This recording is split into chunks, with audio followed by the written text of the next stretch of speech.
No i siemanko, pozdrawiam serdecznie z Komorów. Bluzę dlatego, bo w samolocie było zimno i na lotnisku wcześniej muszę ściągnąć, bo gorąco jest. Komory to mój 165 kraj na 193 z Organizacji Narodów Zjednoczonych. Jest to małe państwo, prawie w ogóle turyści tu nie docierają. Czytałem, że rocznie przylatuje około 30 000 turystów, a na przykład na Mauritius ponad 1 000 000, także różnica jest naprawdę spora. Ja pierwsze, co tu się na lotnisku dzieje. Na lotnisku się dzieje i przed lotniskiem w sumie też. No, nie tak sobie wyobrażałem tą wysepkę, to taka typowa afrykańska wysepka, taka wyglądająca na biedną, o, tak powiem. W ogóle zapomniałem totalnie, że potrzebuję tutaj mieć, żeby zapłacić za wizę i na szczęście trafiłem na taką panią celniczkę, zabrała taksówkarza, taksówkarz za mnie zapłacił i jedzie mnie zawieźć do hotelu i od razu to po drodze do bankomatu muszę mu oddać hajs. Ale miło z jego strony w ogóle. No i ruszamy. Qu'est-ce qu'elle a cette... c'est les mains. Nie ma jak wyjechać. Zastawili go całkowicie, z każdej strony. Niezła futerko w ogóle.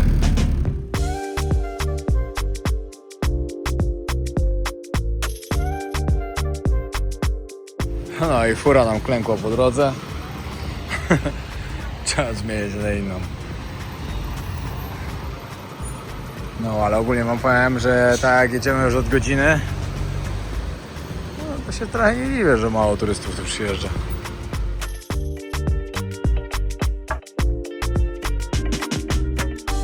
No i dotarłem już do hotelu. Hotel spoko, na hotel nie mogę narzekać. O, widzę jaka czarna woda w bosie, nie? Czy mi się wydaje. Hotel spoko, kosztował 90 dolarów chyba. Jakoś tak. Czuję się jak w takim tanim hotelu w Egipcie. Tak mniej więcej to wygląda. Ale woda brudna. Nie no, nic tylko skakiwać. Jacuzzi. Ojeju. O, na dole siłownia, także trening sobie zrobię za chwilę i to taka dość dobra siłownia.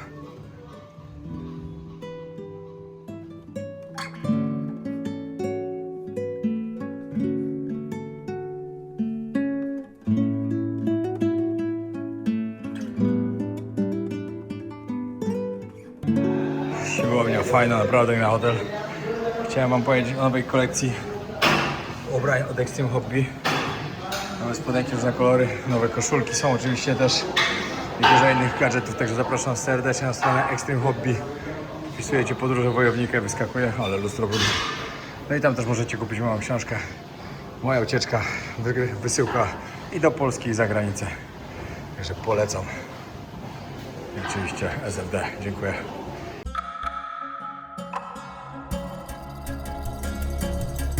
Siemanko, kolejny dzień. Kolejny dzień na Komorach, moi drodzy. Później będę próbował zorganizować samochód i gdzieś pojechać stąd. Zobaczymy, czy mi się to uda. Bo wczoraj pani pytałem o samochód, no to mówiła tak, machała głową, mówiła, no jak będziesz miał szczęście, to będzie samochód. Jak nie, no to nie. Ale to nic. W ogóle wszędzie skały wulkaniczne oczywiście, no bo to wyspa, która powstała z wulkanów. No, to wam mogę już od razu tutaj pokazać. Wulkaniczne pochodzenie wysp widać tutaj praktycznie od razu, szczególnie na wybrzeżu. W wielu miejscach plaże zastępują ciemne skały, zastygła lawa i poszarpana linia brzegu. Z góry dobrze widać, jak mocno różni się to miejsce od typowych wysp kojarzonych tylko z białym piaskiem i hotelami. Największa wyspa, Wielki Komor, leży u stóp wulkanu Kartala, który jest jednym z najważniejszych punktów na mapie kraju. Dlatego krajobraz jest tu bardziej surowy, miejscami czarny i skalisty, ale właśnie przez to dość charakterystyczny.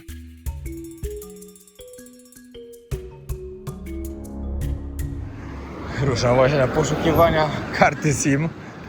Powiem wam, że ciężko jest się tu z kimś dogadać. Wszyscy mówią po francusku, po angielsku. Prawie nikt. Ale staram się. Staram się jakoś dogadywać. Dobra, ja dorwałem już pana kierowcę, który mnie za 40 euro zawiezie do miasta na północy, które jest w sumie najładniejszym miejscem w tym kraju. Także zobaczymy, do stolicy. Jak ktoś będzie planował tutaj przyjeżdżać, to nie ma tu przyjeżdżać do stolicy, nie ma tu kompletnie nic ciekawego, co można zobaczyć. Ale tam na górze podobno jest ładnie, także mam taką nadzieję. Odcinka całego stanu jak nagram, na pewno pokażę wam tylko troszkę, a kontynuacją będzie tego już Madagaskar. Jadąc przez wyspę, co chwilę zmienia się krajobraz. Raz droga prowadzi przez niewielkie, zaniedbane miejscowości, gdzie widać domy, małe sklepy i codzienne życie mieszkańców, a chwilę później wokół robi się prawie pusto. Zamiast zabudowań pojawiają się czarne pola zastygłej lawy i wulkaniczne skały ciągnące się po obu stronach trasy. To dobrze pokazuje, że Komory są dużo bardziej surowe i zwyczajne, niż można by się spodziewać po wyspach na Oceanie Indyjskim. No i dojechałem, znaczy to nie jest mój hotel, to jest najlepszy chyba hotel w ogóle jakikolwiek jest tutaj w Komorach. Przyjechałem tutaj na obiad zobaczyć jak to wygląda. Cena tutaj 350 euro za noc. No ja śpię w innym obok za 50 euro. No patrzcie jak to wygląda. Co to jest tak mocno na bogato? Nikogo tu nie ma. O, trochę odpływ się zrobił. No ale i tak, no ta strona tu pięknie wygląda. Właśnie przed pan. Widziałem, że robią tutaj jakieś zdjęcia takie, no pewnie gdzieś na jakiś booking albo coś. I robili zdjęcie z drinków i pan przyszedł, mówi welcome drink. Oni pewnie w pracy nie mogą pić, to mi dali. Miło z ich strony. Ja czekam na obiadek. Fajnie, w takim miejscu bardzo miło będzie zjeść. Fajne miejsce. Podoba mi się tu. Zdecydowanie lepiej niż w tej stolicy. No, ale jest bezalkoholowy, żeby nie było. Tutaj jesteśmy na muzułmańskim kraju. 98% mieszkańców Komorów to muzułmanie. Mówi się nawet, że to jest najbardziej muzułmański kraj w całej Afryce. Żyje tutaj 900 000 ludzi. No, z racji tego, że za bardzo tu nikogo nie ma, powiedzieli mi, że sobie spokojnie mogę tu siedzieć, spędzić trochę czasu. No, dla mnie też spoko. Zresztą mój hotel gdzieś jest niedaleko, nie wiem, gdzieś któryś chyba gdzieś tam, naprzeciwko akurat. O, już zaczęła woda przybywać, także spoko, był taki duży odpływ, że nieładnie to wyglądało. Jeszcze dalej trochę jest, ale zaraz będzie ładnie. O, ktoś jest. Myślałem, że nikogo nie ma, jednak ktoś jest. Fajne miejsce na kolację. Tutaj też jest plaża, a może się tam przejdę na tą plażę, zaraz zobaczyć. Wezmę drona, przelecę.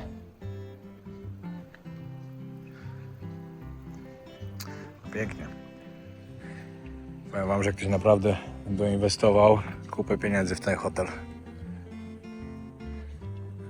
Wielki baobab tam stoi. No ale co do baobabów, no to w sumie w dalszej części tego odcinka zobaczycie. No tak, racja. Pierwszy dzień na Madagaskarze jedziemy na aleję baobabów. Jest jedną z moich podróżniczych marzeń. Tak samo jak było nim zobaczenie podwodnego wodospadu na Mauritiusie, który mogliście już widzieć w poprzednim odcinku. Jeśli nie, to zapraszam serdecznie. Niesamowite. To tak samo właśnie aleja baobabów na Madagaskarze. To jest też takie coś, co po prostu w mojej takiej liście muszę sobie oznaczyć z miejsc, które chcę zobaczyć na świecie. Po bardziej surowych fragmentach wyspy widać też zupełnie inną stronę Komorów. W okolicach hotelu Naya Lodge wybrzeże wygląda dużo spokojniej, z zielenią schodzącą prawie do samego oceanu. Z lotu ptaka dobrze widać, że turystyka nie jest tu tak rozbudowana jak na wielu innych wyspach Oceanu Indyjskiego, dlatego wszystko sprawia bardziej kameralne wrażenie. Nie ma wielkich resortów ciągnących się kilometrami, tylko pojedyncze miejsca ukryte przy brzegu. Dzięki temu nawet hotel przy oceanie wygląda tu bardziej jak część lokalnego krajobrazu niż ogromny turystyczny kompleks.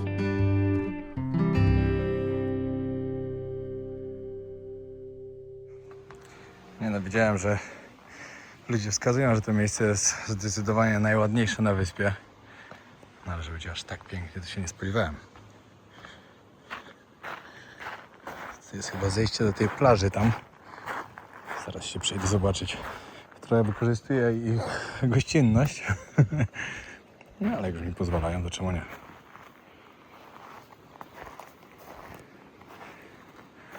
No plaża też jest przepiękna.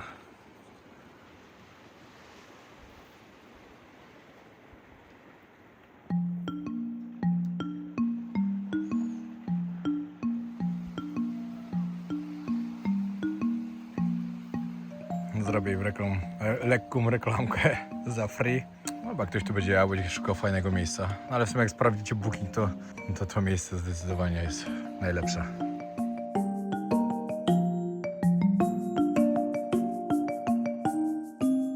Dobra, cofam to, że nikogo tu nie ma. Im dłużej tu siedzę, tym więcej ludzi się przebija, także trochę ich tu jest. No ja zaraz się przejdę na tą plażę, która jest tutaj obok, bo jednak pogoda się nie popsuła. Byłem przekonany, że będzie lało, a jednak jest całkiem spoko, a pięknie tam wygląda. No i koniec tego luksusu. Przenoszę się do swojego bungalowu za 50 euro. No ale tak, taki tip podróżniczy. Nie trzeba wcale się zatrzymywać w hotelu za 350 w resorcie, można w tańszym, a po prostu spędzić sobie w nim czas, zjeść obiad, napić się i nie ma problemu. Znaczy, przynajmniej dla mnie nie było problemu. Od razu grzecznie zapytałem, czy mogę zjeść obiad, mogę posiedzieć. Żaden problem. Mili ludzie. Takie komory to mi się podobają. Nie takie jak widziałem wczoraj. No, w sumie niedaleko tamtego resortu, bo gdzieś tutaj to jest. O, to zburzone. To moje. No, droga do mojego hotelu, nie hostelu, tylko hotelu. W sumie bungalow. Bardzo lokalne dzielnice. O właśnie, tutaj to jest. W życiu on tego sam nie znalazł. No, nawet nie wiedzieli, że przyjeżdżam, bo nie mieli internetu. Także powiedzieli, że on zostawił plecak, za godzinkę wrócił. Akurat idę na zachód. Ale to tak totalnie lokalne miejsce, że same dzieciaki się tam wszędzie bawiły. Właścicielka tylko przyszła powiedzieć, kurde, przepraszam, nie wiedziałem, że ktoś przyjeżdża, musimy posprzątać. Także posprzątają zaraz. Ja akurat też pójdę po pieniądze, bo nawet nie mam tam jak zapłacić kartą, bo nie mają czytnika. Także muszę to ogarnąć, no ale pójdę sobie gdzieś na plażę. Jakoś tak gospodaruję sobie fajnie ten czas. Kurde, w takich miejscach boję się zawsze tylko jednej rzeczy. Że będą pluskwy. Że je pogryzą, a co gorsza, że zabiorę je ze sobą gdzieś. No ale cóż, jednak jest taka różnica w cenie, że nie ma co wybrzydać. Patrzcie to.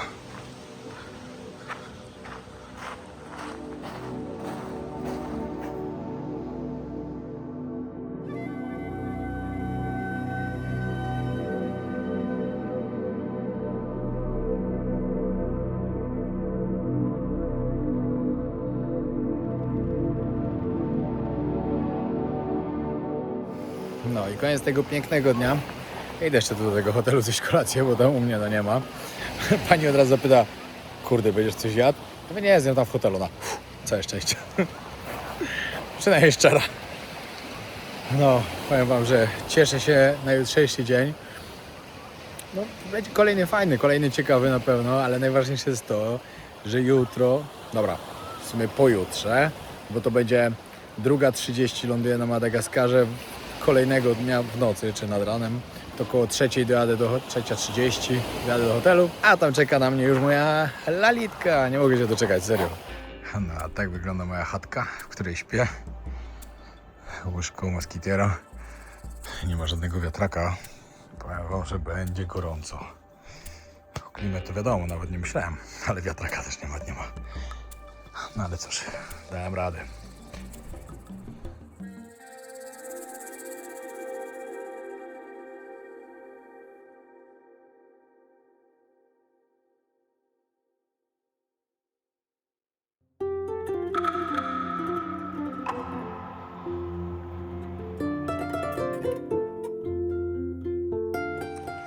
Pokażę wam dzisiaj, gdzie spałem. Jak wyglądał mój nocleg za 50 euro. Przed chatką. Bo nie wcale nie było źle.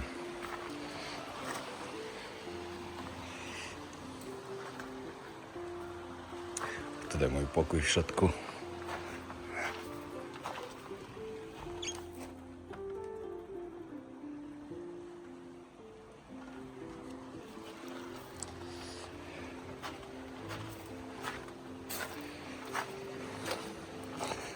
Tutaj mi wczoraj przygotowali, żebym sobie posiedział.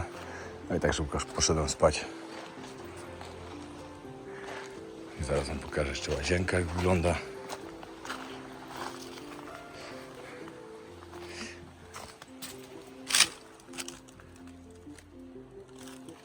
No, ogólnie spoks.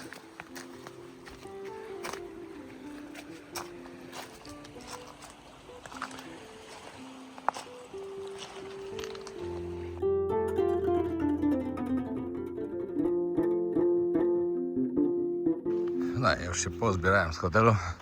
Pani czekała przed wejściem, chyba nie chciała wchodzić, żeby mnie nie budzić. A ja w sumie długo już nie spałem. Idę na śniadankę do tego resortu tam, bo wiem, że mają.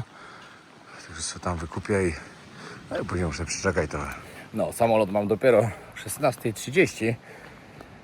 Także jeszcze cały dzień tu spędzę.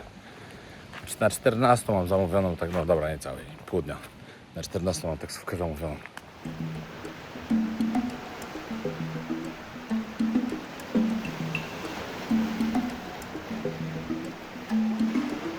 Dobra, trzeba przyznać, że jak wybierzecie tą dobrą stronę wyspy, czyli przyjedziecie tutaj na północ, te komory wam się będą podobały, no nie ma co ukrywać. Plaże, na których większość to są po prostu lokalni i to jest ich naprawdę tutaj parę osób. Tak to plaże totalnie puste. Resorcik też możecie fajny znaleźć. No, ładnie, ładnie.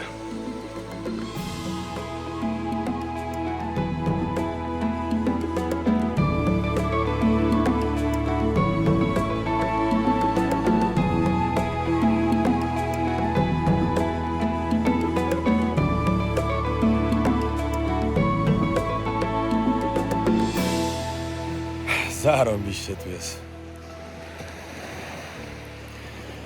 No, to jest tak rzadko odwiedzany kraj, że w sumie to nie jest dziwne, że te plaże są tutaj puste. Ciekawe, ile samolotów w ogóle tutaj ląduje w tygodniu, bo nawet nie powiem dziennie, bo na pewno dziennie to nie ma paru, ale ile w tygodniu. Pan właśnie teraz przyszedł do mnie, jeden tutaj z lokalsów i mówi, że nazywa się Captain jakiś tam. I że to jest jego łódź, że bardzo chętnie zabierze mnie na łódź, żeśmy popływali. No ale jak zobaczyłem tą łódź, to sobie tak pomyślałem, może nie. Nie mam czasu, śpieszę się. No. No niby może jest spokojne, ale nie, jakoś nie. Dziękuję.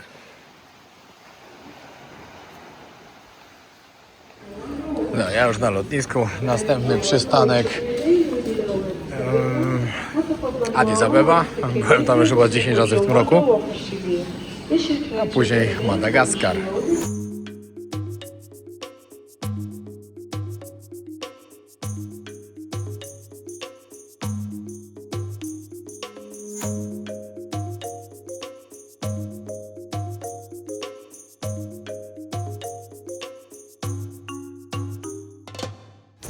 Kolejny lot, Madagaskar.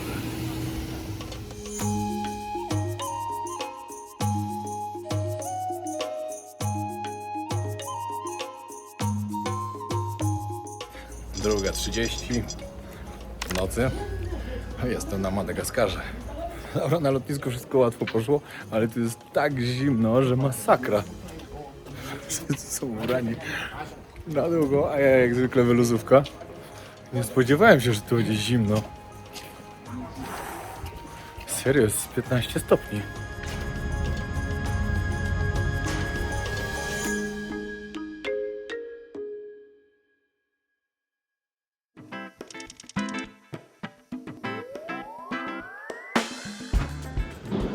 Gościu przyjechał na Madagaskar, nie? Holiday. Wszyscy za mną w kurtkach zimowych. To jest zima teraz. Teraz aktualnie jest chyba 13 stopni na zewnątrz, w nocy było 7. Ale mam nadzieję, że tam gdzie lecimy, na Baobabie już będzie ciepło. Bo mamy fajny domek na plaży, elegancko wakacyjny. Nie spodziewałem się. No elo, dawno się nie widzieliśmy. No nawet bardzo. Jesteśmy już razem. Lecimy właśnie do Morandawy. No. W ogóle nie wiem czy wiecie, ale Madagaskar jest tak ogromny, że jak tutaj się gdzieś chce lecieć albo jechać, no to była możliwość jechać tam samochodem 2 dni bez przerwy, albo po prostu lecieć samolotem godzinę. to jasna sprawa. Liczymy, że tam będzie lepsza pogoda niż Że będzie tutaj. cieplej, bo to jest tak zimno. Ja się w ogóle nie spodziewałem, że tutaj będzie tak zimno, A serio. ja zapytałam Piotrka jeszcze parę dni temu, mówię, jaka tam będzie temperatura, tak żebym wiedziała co spakować sobie, tak mówi 26 stopni, cieplutko, pięknie. Jesteśmy Okej. w Afryce. A jest ile? 13 czy 15? No, ale to jest A bardzo co dziwne, się- bo tak, byłem obok na Mauritiusie, ciepło. Na Komorach ciepło, na Seszelach też jest ciepło, sprawdzałem, a tutaj zimno. Ale podobno tam, gdzie lecimy, to ma być lepiej. Ma być cieplej, ale Cieplej, nie, no. co stać, może wiesz, będzie 18 stopni. Się okaże. Ale nie ma tak. Będziemy się dużo przytulać. Dokładnie, dobrze, że 5 kupiłam. tygodni się nie widzieli. Linii lotniczej za $6, to będzie najlepszy zakup tej podróży. I było darmowy? Nie, bo to Linia. A. Ale jeszcze... z- Używany? Nie.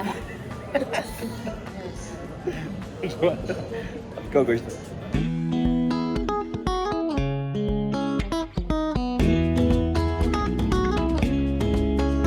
Wiecie, jaki zapach się unosi w samolocie?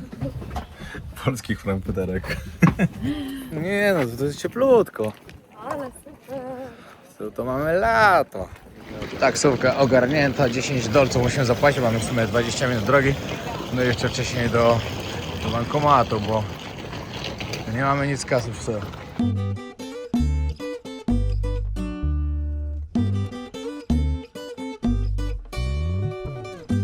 Morondawa to jedno z głównych miast zachodniego Madagaskaru i dla wielu osób pierwszy punkt przed dalszą trasą w stronę Alei Baobabów. Już po wyjeździe z lotniska widać, że to nie jest miejsce nastawione na wielką turystykę, tylko normalne miasto, w którym życie toczy się przy głównych drogach. Zabudowa jest niska, ulice często piaszczyste, a całość ma bardziej prowincjonalny charakter. Morondawa nie robi wielkiego pierwszego wrażenia, ale dobrze pokazuje, jak wygląda codzienność w tej części wyspy. Dopiero stąd rusza się dalej do miejsc, z których Madagaskar jest najbardziej znany. Pierwsze wrażenie tutaj świetne, naprawdę. Nawet jak się przez miasto jechało, porządek był, nie było śmieci. Normalnie ja nie do takiej Afryki jestem przyzwyczajony. Przyjechaliśmy do naszych domków. Tutaj mamy od razu przy samej plaży.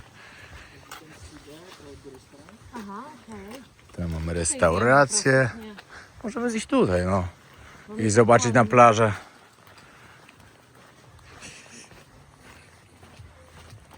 O kurde, mamy od razu przy plaży? O, tu mamy. O, to jest nasz.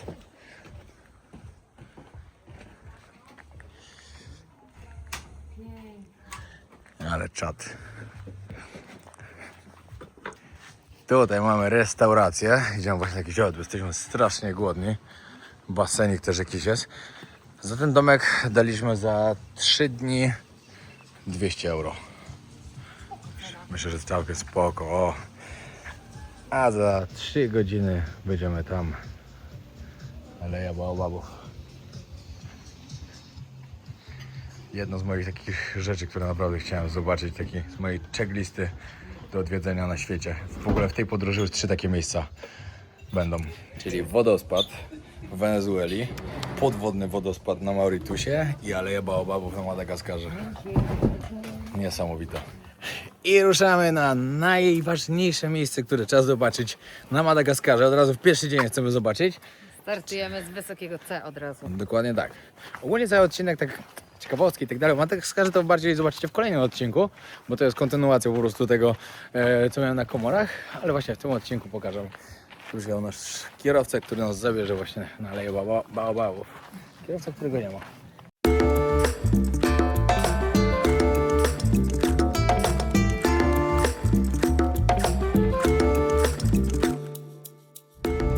We call this baobab twin baobab, like you and your My brother, You yes. see, both. Patrzcie, tutaj jest bliźniaczy baobab.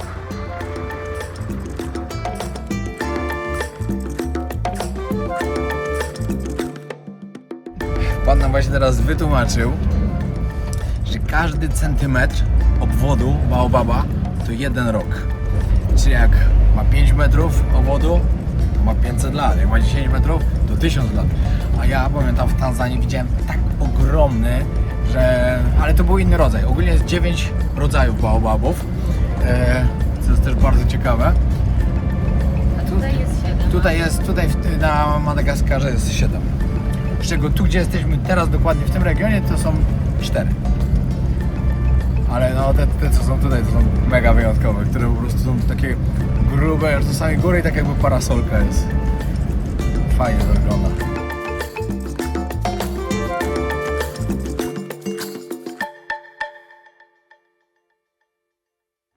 No i moi drodzy,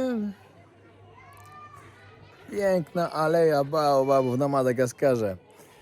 Kolejne niesamowite miejsce na mojej checkliście z najpiękniejszych miejsc na świecie, które chcę zobaczyć. Zaliczone. Wow, naprawdę wow. Jaka ty jesteś malutka przy tym. Lokalny autobus.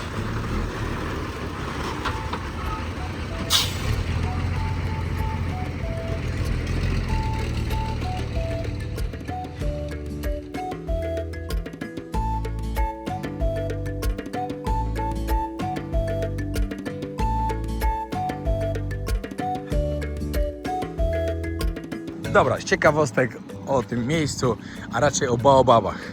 Ten gatunek baobabu, który widzicie teraz, bo tak jak wam mówiłem, niektórzy mówią, że jest 8, tutaj pan nam powiedział, że jest 9 gatunków, a niektórzy twierdzą, że jest jeszcze dużo więcej.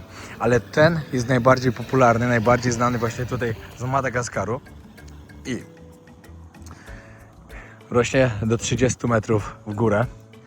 Ma w sobie 70% wody w ogóle, to jest bardzo ciekawe.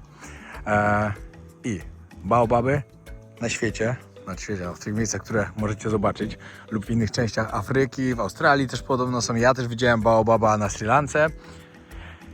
One wszystkie się wzięły stąd. Tutaj zaczęły rosnąć baobaby i właśnie podobno ocean rozniósł po świecie ziarna i dlatego też teraz w innych miejscach możecie zobaczyć. Ale najbardziej popularne właśnie pochodzą stąd, z Madagaskaru. Baobaby i nie tylko, bo jeszcze pingwiny z Madagaskaru są bardzo popularne, nie wiem czy wiecie. I jak ktoś myśli, że to jest nieprawda, to... Tak, dzisiaj planujemy zrobić seans bajki Madagaskar. Dokładnie tak. To Wygina chyba śmiało dokument jest. ciało. Mi się wydaje, że to jest w ogóle dokument. Nie, no to jest wiadomo, że tak, no. To taki dokument trzeba obejrzeć, co nie? Ej, fajnie to wygląda, daj sobie fotę trześniemy.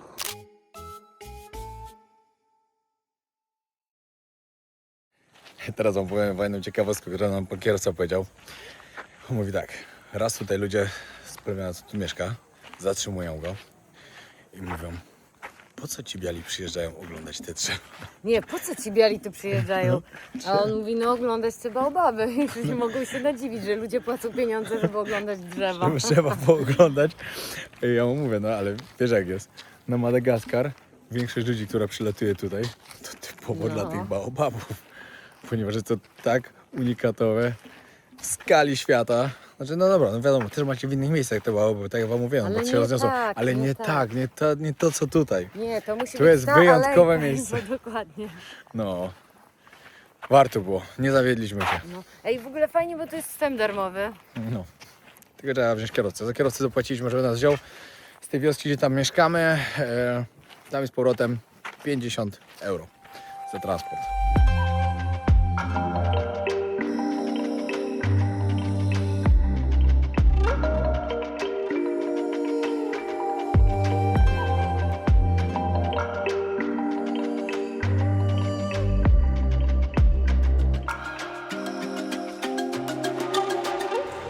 Człowiek przypał. Ej, ja podziwiam Piotrka, ja miała zawał 5 razy. Wszyscy się nagle zbiegli tutaj, że nie można używać drona. Ja już po prostu wiecie, w takim stresiku. A ten sam na ludzie, nie można, a to sorry. Sorry, nara. Nigdy nie można panikować, pamiętajcie. Ale to nie panika, tylko to jest tak nieprzyjemne, jak nagle wiesz. Strach zabija marzenia, a ja miałem marzenie, żeby tu polatać dronem w tym pięknym Jutro miejscu. przyjedziemy tu znowu i na spokojnie spróbujemy. Jutro mamy plan, jak to zrobić inaczej trochę. Nawet kierowca nam powiedział tak, odpalimy go wcześniej i puścimy go za samochodem i przejedziemy tu samochodem, nikt nawet nie zauważy. Ale powiem wam tak, no tutaj to wygląda tak cudownie. I jeszcze z tą dziewczyną! Nie, ale piękne są drzewa, to są tak wyjątkowe drzewa. Tak, one są w ogóle jak takie bonsai, no nie? Takie moze mamy w domu.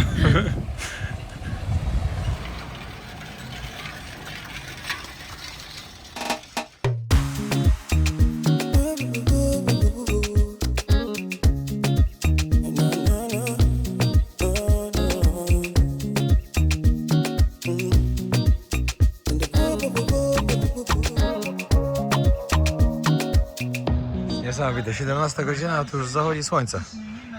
Idę szybko na miejscówkę taką, zaraz wam pokażę gdzie. Mam nadzieję, że zdążę zanim zajdzie. Ogólnie tak fajnie się tutaj czuję na tym Madagaskarze. No, nie sądziłem, że będzie taki aż fajny vibe. A to dopiero pierwszy dzień. Ale pierwsze wrażenie jest najważniejsze, pamiętajcie. Chyba jak w pierwszy dzień sobie zepsujecie, to później co by się nie działo, to i tak będzie ciężko odbudować. Będę się przejść tutaj też po tej miejscowości. Dużo osób teraz wyszło, wiecie, słońce troszkę zachodzi, także już nie jest tak gorąco jak wcześniej. Dużo lokalsów też powychodziło. No nie, to jest rasizm w Afryce. Przyjeżdża koło mnie taki młody chłopak i mówi do mnie nigga. No nie. A ja do niego powiedział, to było źle. Ale tak to wygląda, moi drodzy. Jak na was w całym Afryce będą wołać białas, białas, to jest okej. A wy gdzieś powiecie komuś na odwrót, to już nie jest okej. Wow, ale będzie cudowny zachód.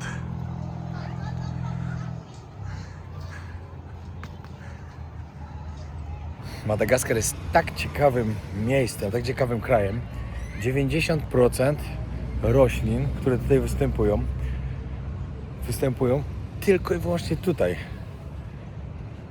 Taką bioróżnorodność, że jest szok po prostu. I co ciekawe, jutro, tak jak wam mówiłem, jedziemy szukać króla Juliana. Czyli oczywiście jedziemy do parku, gdzie są lemury. I lemury występują w naturalnym środowisku oczywiście, tylko i wyłącznie na Madagaskarze. Była to kiedyś kolonia francuska. Po francusku się tutaj też mówi, ale głównym językiem jest malgaski język. Ciekawe, bo byłem przekonany, że po francusku głównie będą mówić, ale jednak nie, mają swój język.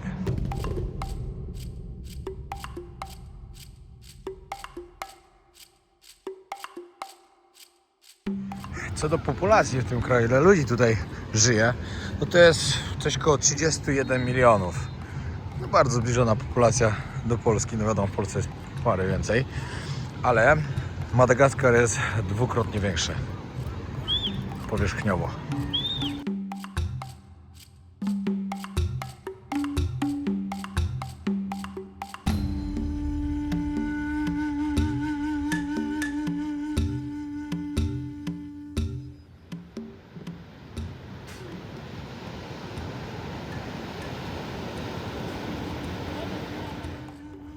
Ale pięknie pomarańczowo się zrobiło.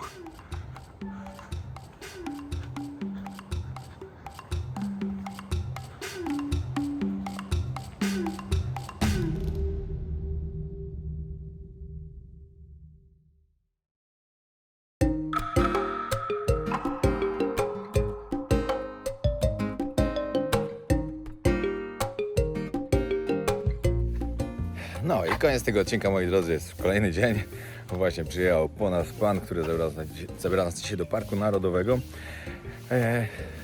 Świetny dzień nas czeka. Oczywiście nie będzie tylko park, tylko dużo więcej. W kolejnym odcinku będzie jeszcze jeden z Madagaskaru. Także serdecznie zapraszamy. Bardzo dziękuję, że oglądaliście. Pamiętajcie o komentarzu i lajku, jak wam się podobał. Trzymajcie się i dajcie znać, kto z was chciałby zobaczyć Aleję Baobabów. Pozdrawiam serdecznie.